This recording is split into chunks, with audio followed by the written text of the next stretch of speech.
Was the Switch 1 a prototype of the Switch 2? I know it could sound stupid or redundant, but hear me out a little. The Switch 2 is just over a year old, and a lot of people who bought it at launch as me noticed immediately something was up. Ever since grabbing the Switch 2 with the Joy-Cons attached, the Switch 1 started to feel like a mere toy to us. I'm not throwing shade at the vast majority of users who haven't upgraded. It's pretty reasonable due to current price hikes due to inflated component costs, but you can feel it in the build quality. It's as simple as pressing the buttons on the original Switch and feeling like they're as big as the DS Lite or DSi, even if it's not the case. But there's something more, something you can only feel when you try to squish your hands on the Joy-Cons for a better grip. And is that the Switch 1 seems like it's gonna break apart if you put enough force onto it. Something I do not recall ever thinking when I got mine in 2018. Maybe it's just the rail system the first generation Joy-Cons had, but I'll talk more about that in a bit. In general, the Switch 2 feels more like a premium tool in comparison to the original. Then I suddenly had the idea about if this was really semi-planned by Nintendo, and the more I wandered through my thoughts and the story that the 2017 tablet has made on its own, well, I don't know if I'm seeing a pattern or if I should keep wearing my tinfoil hat. What if the Switch 1 was nothing more than a proof of concept?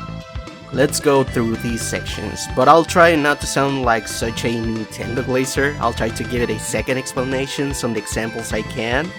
Since even though I do like Nintendo games a lot, I don't have a platonic relationship with a mega corporation that doesn't know me or could pronounce my name as Rora.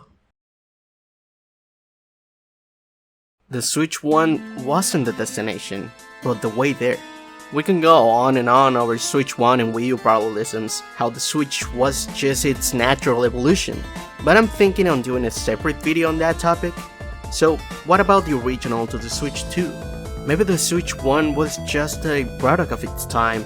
By this I mean that the technology wasn't necessarily available, or it wasn't cheap enough to make it feasible to test what the managers and designers had initially planned. You know, taking into account the financial failure the Wii U was back then. I want to bring up as a first example the original Joy-Con rail system in contrast to the magnetic solution the Joy-Con 2 presented, to which many like me reacted in unison with a duh, especially knowing that there were people who put them in wrong-sided and got stuck. Because it's well known that if you give the user freedom over something in hardware, they will probably and eventually do it wrong. And it's just not smart to have your entire device stop working if you accidentally do that, as happened to some Samsung's devices with their styluses, which they fixed in later revisions. And so did Nintendo with the Switch 2. However, it could be that Nintendo really didn't take it into account due to lack of experience or ineptitude. And come on, we're all gonna act like Nintendo isn't really that special on how you use your hardware after you buy it from them. Second example, Switch 2 Boost Mode. Nintendo announced that after a system update starting March 17th, you can click on a toggle that'll let the Switch 2 handle Switch 1 software as if it was docked. That was done to a lot of games sorta had a restriction on how resolution or FPS could be capped if you were playing on handheld mode, only being allowed its full potential once docked, to not drain the battery since you needed to be plugged in to play on your TV. And the Switch 2 just skips these restrictions just by the raw power, and that literally turns the Switch 2 into a Switch 1 on all its glory. You know, as the title implies. There's just one caveat I would like to highlight, and it is that in case the boost mode is on, battery could last less.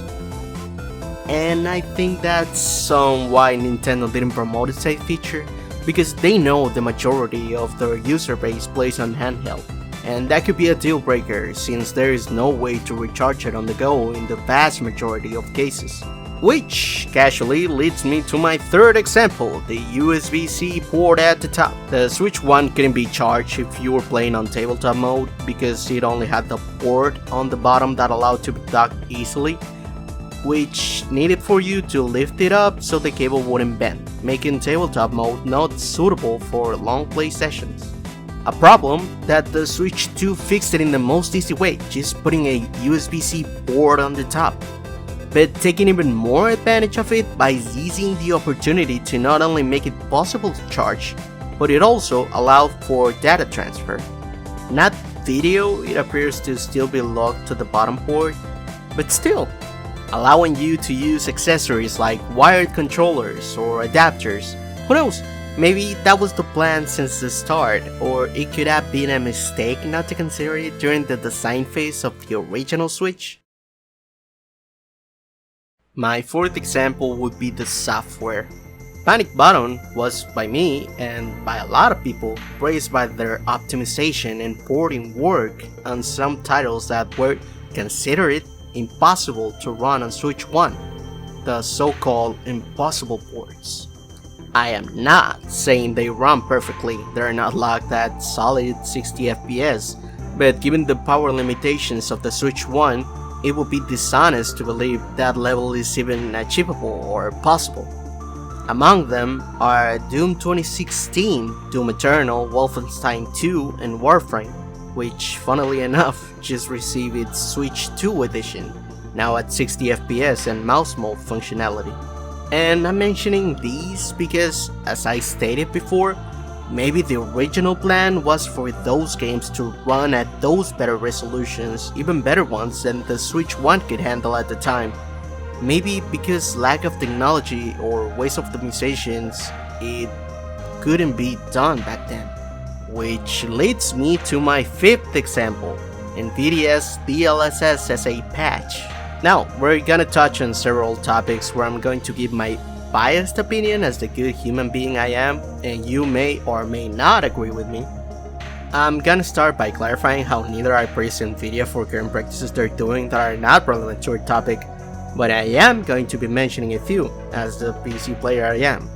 And that is that, at least for me, the graphical ceiling of video games has already been reached, or at least there's not enough return on investment on still pursuing even more realistic games, when games like Death Stranding 2 perfectly exemplify what game devs could do with current tools and power that already exist, if and only if they get to know about spec optimization. At least for me, it gives me the impression that during these last console generations, the technical or graphical jump isn't that massive, not even noticeable to a mortal eye like mine. And that extra juice console manufacturers are adding to the consoles on their GPUs, processors, are to give lazy developers more leeway into their poor optimization work. I really hope I made myself clear with this topic.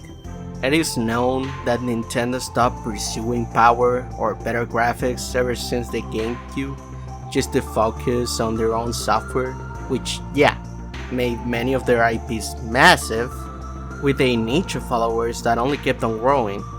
But at the same time, we're pushing away most third parties due to lack of power, making it impossible to port some of the most popular third-party games only to be found on the competition's consoles, since they're more on par with each other in terms of power, and said reach only kept on growing with each passing generation.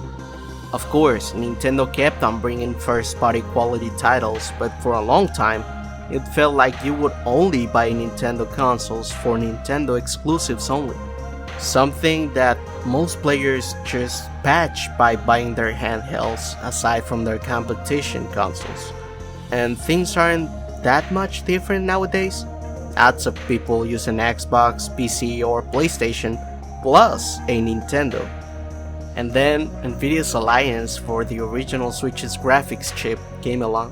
Nvidia, in 2019, stated by Google, debuted their DLSS tech, a concept that allowed rescaling a lower native resolution to a higher one, which made it so that you could essentially play a worse graphical game, but you wouldn't notice when the display showed it to you. Black magic, essentially. While the Switch 1 did not have say tech, making third parties like Capcom or Square Enix do cloud-based ports to even be on the system, which too I need to say, a little ballsy to say the least due to horrendous Switch 1 bandwidth, my god. Making them unattractive to an average consumer, buying not really native ports. The Switch 2 does have DLSS and power of last gen, which thanks to said low technical jump allow it to be a generational bridge, ending up in a power range around a PS4 and an Xbox Series S, but with DLSS as an ace up its sleeve to compensate. Not to magically put it on par with an even bigger console, but just to make sure to have stable frame rates on titles that already seemed already good on a handheld. And I just can't see it as a Troy horse back from the Switch 1 days, telling third parties that it was a good idea to make games for the console, with said cloud versions and impossible ports. Letting numbers speak for themselves, since, as a reminder, the Switch 1 is Nintendo's best-selling system of all time, and if Nintendo's alleged promises weren't enough to convince third parties, numbers really are. Sixth example, previous console's legacy. Nintendo confirmed on Switch 1's unveiling that its design was inspired on trying to combine quirks of all previous consoles. Two included controllers assembled at the side of the console like a Famicom, and remember when you could just turn a Wiimote 90 degrees to the side and it suddenly turns into a NES controller? Well, now it's an SNES controller.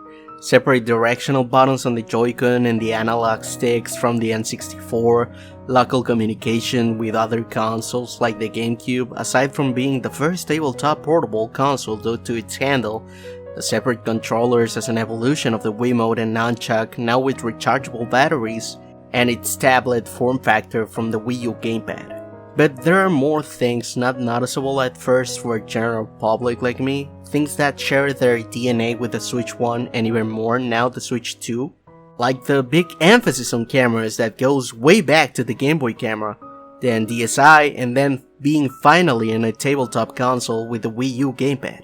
The Virtual Voice / Labo kits for VR, and I'm starting to think maybe that 120Hz screen is looking to be used as a proof of concept as a visor, using maybe another Switch 2 as the main processor.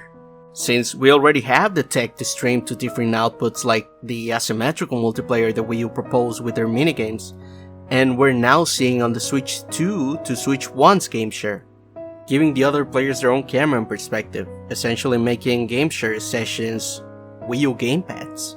Seventh example, the evolution of Switch 1. Now, why would we be lying? We were all waiting for the better main menu than the one we had since launch and to this date still have, maybe new themes or even music, but we have to remember what happened with the jump from Wii to Wii U. We had a complete reset because it was a different OS, store, and essentially ecosystem. Virtual console games were relaunched, yeah, with a discount if you already bought it on Wii, but then everything was again wiped out when we went from Wii U to Switch. But once we went from the Switch 1 to the second, we didn't. In fact, a lot of loading times got better. The eShop wasn't as horrible to open and browse around. We kept our NSO ROMs library that, yeah, they were already drop feeding us during the whole Switch era, but now it just kept and keeps on growing.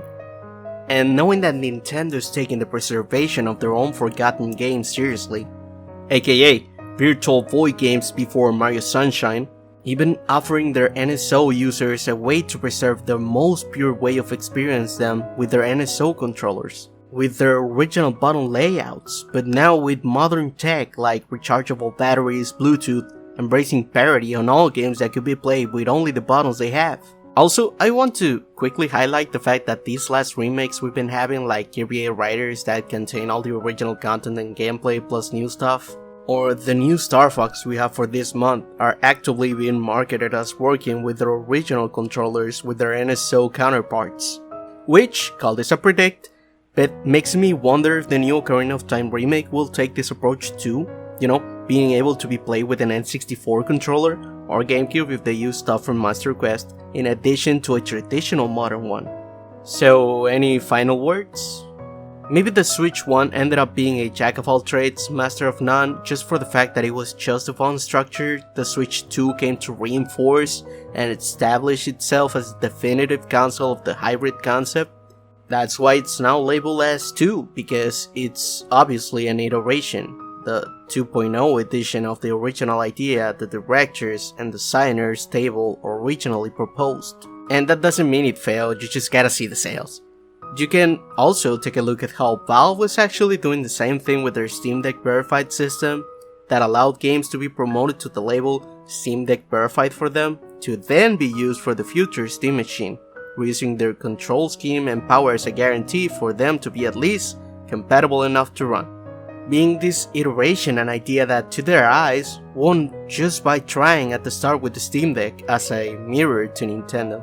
Also, just a note, this was written before the price increase. Yikes! Is the Switch 2 the best console of all time? Nope.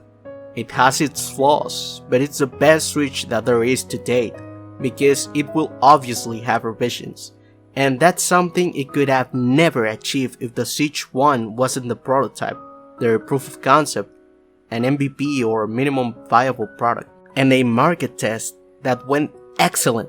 One that the Switch 2 came to establish as their definitive tabletop, handheld, hybrid, and Nintendo console. Or at least, that's what I think.